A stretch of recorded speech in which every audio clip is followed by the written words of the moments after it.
Hey everyone, Ryan here from Football Training Solutions, and in today's video I'm going to be covering everything you need to know about the power snatch from the low hang position, including why and how you may want to use this exercise, as well as a few of the most common mistakes that I see with my athletes performing this exercise, and the best ways that I've found to correct these mistakes. Alright, so there's a couple reasons why I programmed the power snatch. The power snatch is a great tool for developing power, specifically in those muscles that control triple extension. And by triple extension, I just mean the extension of the hip, knee, and ankle all at the same time.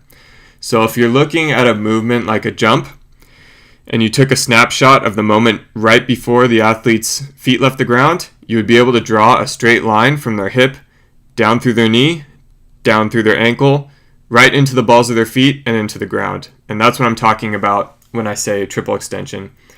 So that occurs during, as we just talked about, during a jump. It also occurs when an athlete is driving through the ground when they're sprinting. It happens when an athlete's driving through the ground as they drive through on a tackle. And the same thing occurs when an athlete's driving through a block. So as you can see, the movement, triple extension as a movement is extremely important to the sport of football. And you could say that all the best plays in football are direct results of the triple extension action as an athlete's running, jumping, tackling, blocking, whatever it is. Virtually any movement that occurs on the football field is a direct result of triple extension. Now, if you want to be technical, we would also have to look at the direction that the force is applied in. So if we're talking about a power snatch, since the athlete will be standing straight, they're applying force directly down into the ground, so vertical force application. I know when you're watching an athlete run, the force application isn't directly vertical, but I think using an exercise such as a power snatch and training the athlete to feel what a triple extension feels like, then you can start to take different exercises, apply force in different directions. The athlete is comfortable with the triple extension, they know what that feels like, and they can replicate it in a bunch of different ways. So the second reason why I like using the power snatch is because of deceleration of the weight when the athlete catches the bar overhead. So if you can make sure that the athlete is catching the weight in proper position, you're helping the athlete's body figure out how to make a cut, how to drive into the ground, stabilize that knee position, stabilize against those high external forces, cut off in a different direction, so drive back into the ground. And that's a very important aspect of the sport of football, or any contact sport, or any non-contact sport. If you're going to be running and cutting and jumping, you need to be able to know, or your body needs to be able to control those forces when you're coming to an abrupt stop. So if you're jumping up and need to land on the ground, you need to be able to control those forces and stabilize through the knees and through your body so that you can avoid injury, specifically to the knees, that you'll see when athletes are coming down with the ball after jumping or when they're cutting. So again, if you can control those forces, which training the power snatch will help you do in a controlled environment, as long as you can get those motor patterns correct, helping the athlete's bodies figure out how to decelerate those loads, then they're going to be much better off on the field and hopefully able to avoid a lot of injuries that may occur as a result of improperly decelerating their bodies during a cut or during a jump or any movements like that. Now, the second reason is because the power snatch is a great tool to help your athletes train their bodies to decelerate external loads. So what is it that we hear about almost every single year when NFL training camps and preseason games roll around? We hear about those athletes to sustain non-contact lower body injuries that knock them out of the entire upcoming season. So these injuries usually occur as a result of mechanical failure due to high velocities or high forces, or a combination of the two. So what I mean by this is, let's take for an example an athlete that needs to make a cut. So the athlete is sprinting at full speed, needs to stop his body on a dime and explode off into a different direction.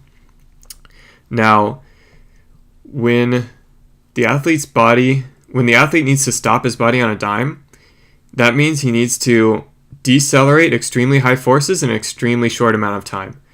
And if he can't do that, then it puts the body in a poor position and increases the risk of injury. Now, luckily for us, we can train our athletes for these situations by using exercises such as the Power Snatch. So when you catch the bar overhead in a Power Snatch, obviously the bar wants to go back down to the ground. So you're going to have to be able to decelerate those loads, or the weight on the bar, in a short amount of time, otherwise you're not going to make the lift. So by using these lifts, we're setting our athletes up for success on the field, helping them go into these cuts or land from these jumps safely, be able to handle these loads, be able to handle these speeds that they need to decelerate them at, and we can hope to start to eliminate non-contact lower body injuries altogether, but we can definitely use these exercises to help reduce the risk of injury and keep all of our athletes safe throughout the year.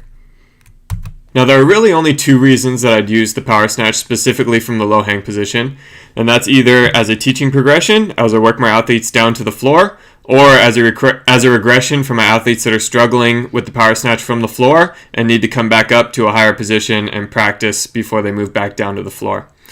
You could use the Power Snatch from the low hang position as a core exercise for the day, or by core exercise I just mean main exercise, but I really don't see it having as much utility as training from the high hang position where you're replicating exploding out of an athletic stance, or training from the floor where you're replicating exploding out of a 3 or 4 point stance. Now, whether I'm using the Power Snatch from the low hang as a progression or a regression, I'll program it in one of two ways. Either I'll use it as a standalone exercise as one of my athletes' main lifts for that day, or I'll throw it in as part of a complex. So if I'm programming the Power Snatch from the low hang as a standalone exercise, I'll program it for anywhere between 3 to 5 sets of about 3 repetitions per set. Now with the intensity, I want my athletes to use whatever weight they can achieve technical perfection with. So that's usually not going to be too heavy since I'm using it as a progression or as a regression. I need technique to be perfect. That way we can move back down to the floor, or we can move my athletes down to the floor as we progress them. So that's going to fall between about 60 to 70%, probably not much more than that, but it could be possible. Now, if I'm throwing it in as part of a complex, the complex may look something like 1 snatch pull plus 1 power snatch from the low hang position plus 1 overhead squat. So those 3 reps would equal 1 rep of the complex. So I'd program, again, anywhere between 3 to 5 sets for that exercise or for that complex, and then anywhere between 1, maybe up to 3 reps of that complex per set. Alright, so now I'm going to go ahead and go through the most common mistakes that I see with the Power Snatch from the low hang. First, I'm going to start off with positioning, and as you can see here, starting at the base of my neck, and I can draw a nice curved line through to my hips. What you want to see is a nice straight line from the hips all the way through to the base of the neck. That would mean the chest is up nice and tall, shoulder blades are pinned back, abs are nice and tight. Now this curved position is both unsafe and inefficient, so you definitely want to correct this. The easiest way that I've found to correct this mistake is to take my hand, place it on the upper back of the athlete, put my other hand on his shoulders, push his shoulders back, asking him to pick up his chest, showing off that logo on his shirt. After that, I will take my hand, place it in between his shoulder blades right on the spine, and I will ask him to pinch my fingers as hard as he can. And lastly, for the abs, I'll ask him to squeeze his abs as if he were bracing for me to punch him. And that usually corrects this rounded position. Now moving on to the next position. As you can see here, the shoulders are way too far in front of this bar. The legs are virtually straight, so this is really like an RDL position, and it's not something that we want. So what we want to have is the shoulders back maybe a couple inches out in front of the bar, but not much more than that. Knees will have to be bent a little bit in order to create that position. So to fix this, usually just ask them to bend their knees a little bit more. Take my hands again, push his shoulders back, again bringing the shoulders until they're just a couple inches in front of that bar.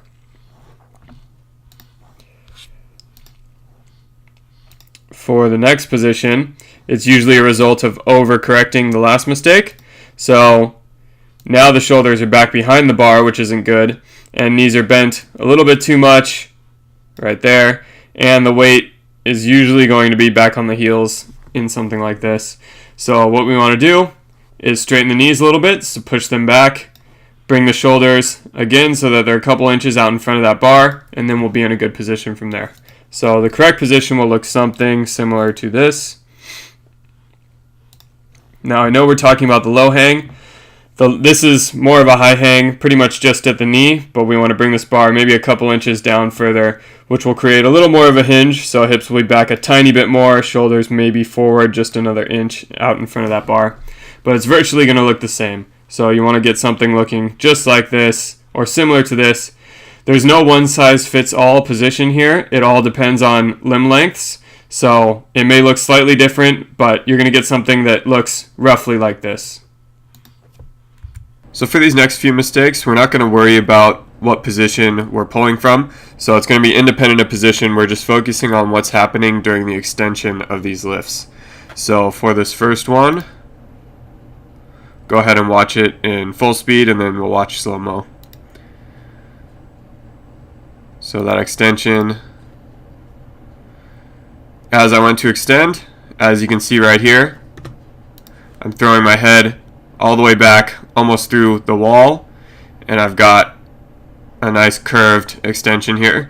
What you want to see is a straight line from the hips roughly through the feet or through the balls of the feet.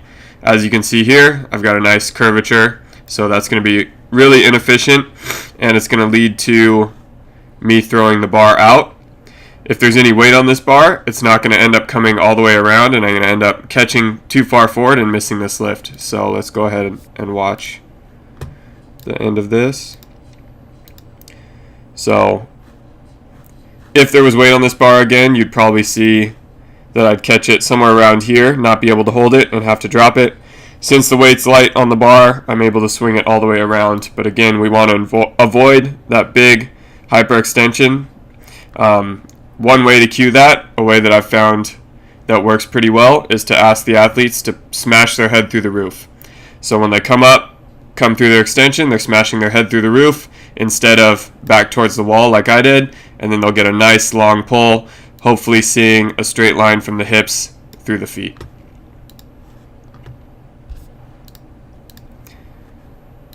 So for our next one, we'll take a look at the full speed,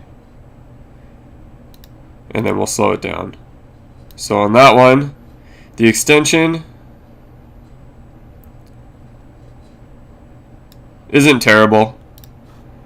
It's roughly a straight line from hips through the feet. The only issue here now is that as we keep going, you can see the bar stayed way out away from me when it should be grazing my chest up overhead and locking into place up here. So a way to fix that is to just ask your athletes to pull their elbows up. So as they extend, elbows high and outside, and then punching and locking out overhead. So we'll go ahead and watch one more time the slow-mo. So bar comes way out. Again, if there was any weight on this bar, you'd probably see that I'd catch it out here, wouldn't be able to hold it, and then have to drop it and miss that lift. Since it's light, I was able to swing it up and around, but again, as soon as you load this up, they're going to start missing lifts. So just ask your athletes, elbows high and outside, graze. You can also tell them if they're wearing a hat, you want to knock their hat off. So they're pulling the bar up, bar comes up, knocks their hats off, and then they catch overhead. Let's go ahead and go on to our next one. So on this next one, as you can see, there's no slow-mo on this one, so feet start here during the lift, and then at the finish of the lift, feet are back a couple inches. So usually this just happens because the feet are leaving the ground at the time that the hips are coming through, so the bar will knock your athlete back a little bit. It could also, this also leads to bumping the bar out again. So again, if there's any weight on this, you'll probably end up catching it out here, not be able to hold it, and then drop it. So you'll be missing lifts. One really easy way to fix this is just to take a piece of chalk, draw a line on the ground, tell your athletes to toe that line when they start their lift, and then tell them to make sure that they finish with their toes right behind that line as soon as they catch the bar. So you don't really need to worry about, or in my experience, the things that I've seen is I don't really need to worry about what this issue is. I just draw a line of chalk on the ground, and then it seems to fix things. So let's go on to our next one.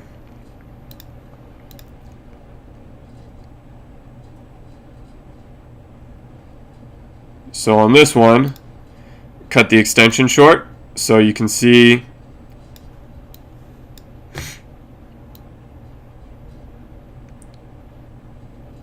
feet are off the ground right here. So the extension occurred right before this point, and as you can see, there's not quite a straight line from hip to feet. It comes a little forward to the knees and then back. So that's not an efficient extension. You can get a lot more power out of this pull if you get that straight line, get those knees straight, and then driving the head through the roof.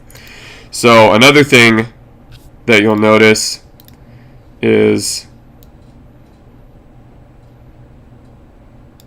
as you can see, I've kicked my feet back. So one reason that I think the extension gets cut short on some of these athletes is because they're so focused on jumping off the ground and then stomping the platform as hard as they can that they need this extra time to be able to kick their feet back and then bring it forward and slam it down.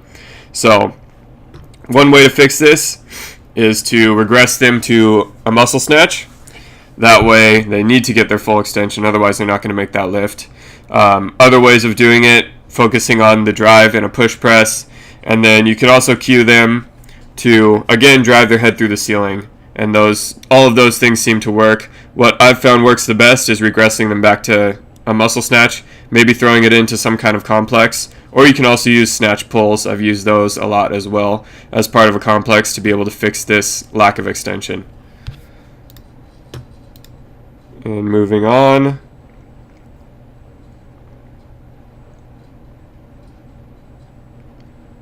Just another example of cutting the pull short right there. So kick the feet back, shortened pull, and we'll move on to the next one. So on this one, as you can see, very wide feet. There's no way that I'd ever be able to drop into a full squat from here. So not an athletic catching position at all. So let's go ahead and pull this back, look at my starting position.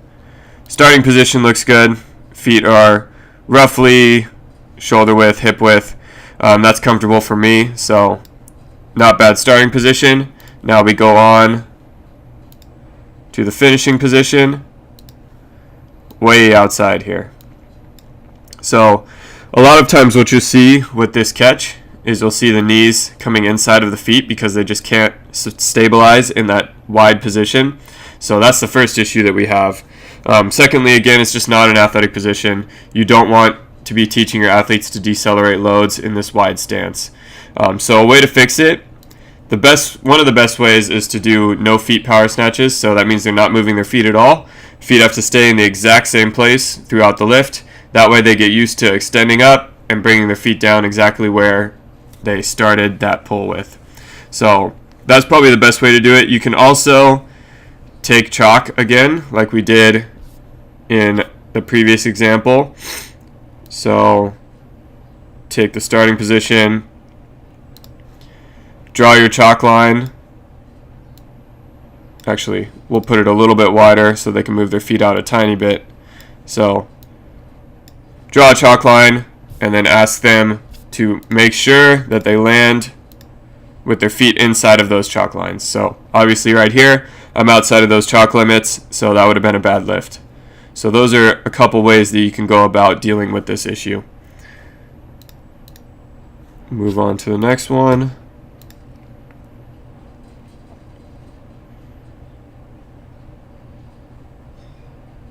So next one we have is jumping forward. Same thing as jumping back here. We don't really need to know why this happens.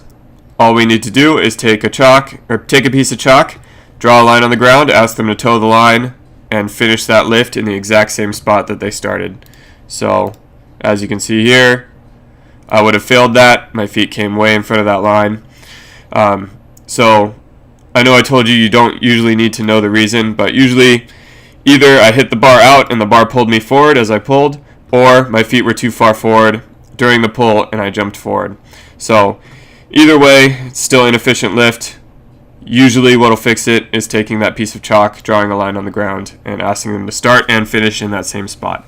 Another way you can do it is, again, asking them to drive into that platform, big long drive, head smash through the roof. That may fix it as well, but the easiest way, draw a line on the ground with a piece of chalk. So let's move on to the next.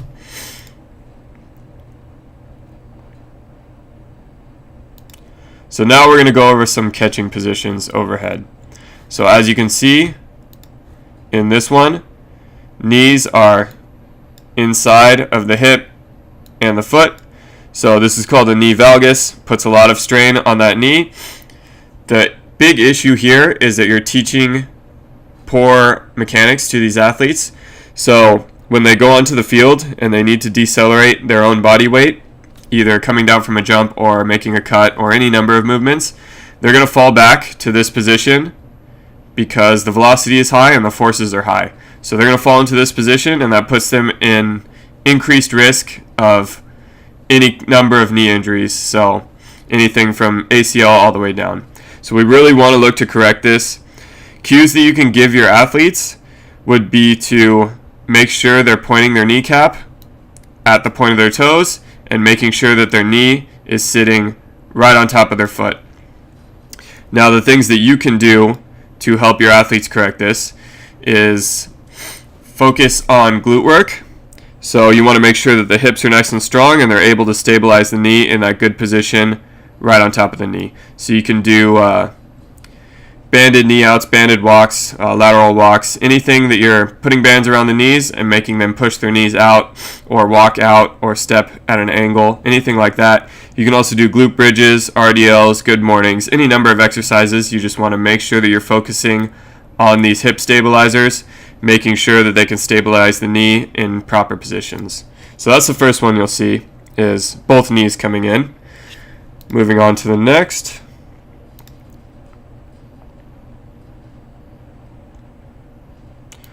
Another one you'll see is a rotation of the hips. So as you can see, this hip came forward, this hip rotated back.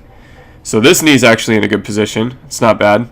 Kneecap is roughly pointing at the toe, knees roughly sitting right on top of the foot.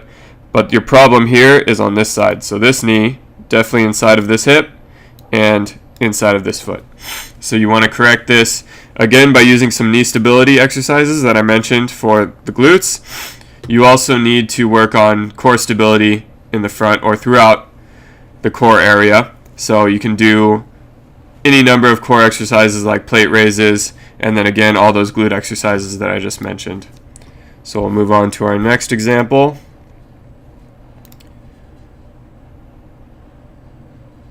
Next one you'll see is a shift of the hips. Again, not terrible position on this left side, or my left side here. So hip, knee, and foot all roughly in line. But as you can see, my right hip shifted, and then this side shifted as well. So this places the knee in a poor position inside of the foot. Again, things we want to work on here: core strength, core stability, and hip strength, hip stability. So all those core exercises and all of those glute and hip stabilizer exercises to help get that position back into the right place. Alright, now we're going to go ahead and look at the same exact issues we just saw, except this time it's going to be during the pull instead of during the catch. So I won't pause it this time, we'll just run it straight through and we'll take a look. So knees caving in, knees rotating, and lastly we have that shift. So just like before, knees caving in, we want to make sure to strengthen those glutes. So all the same glute exercises I mentioned before, that way we can pull these knees out of valgus and bring them right on top of the feet. Same for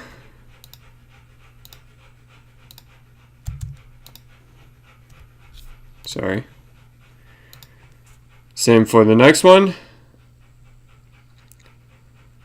With that rotation, same thing there. We need to add core stability exercises, keep those glute stability exercises. Bring that knee back out right over the foot. And lastly, for the shift, same exact thing there. Core stability, glute stability, or knee stability, so glute exercises. And bring that knee over the top, keep that pelvis nice and centered. Now I've seen this next one a lot of times whenever I'm moving my athletes down below the knee for the first time. So we'll go ahead and watch it in full speed, and then I'll talk about it and we'll watch it in slow motion. So you'll see in a second the bar is going to be away from my body, and then it'll stay away from my body the entire time until I bring it up overhead.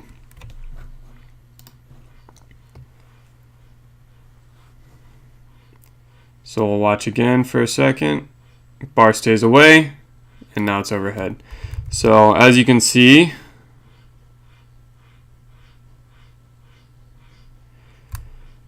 as soon as I start to pull, I'm just pulling in a straight line from this position up until it's overhead, and then I'm bringing it back to catch, when it should be going up past the knees, sliding back towards the power position, then going up and around there. So if I try to pull any amount of weight in this straight line, there's no way I'll be able to catch it eventually. So I'm really stunting my strength potential here. As the bar stays away, once it gets too heavy, I'm not going to be able to get it all the way back here, and I'm going to end up catching out in front, not be able to hold it, and be dropping it from there. So what you want to do, or let's go ahead and go a little further in this video.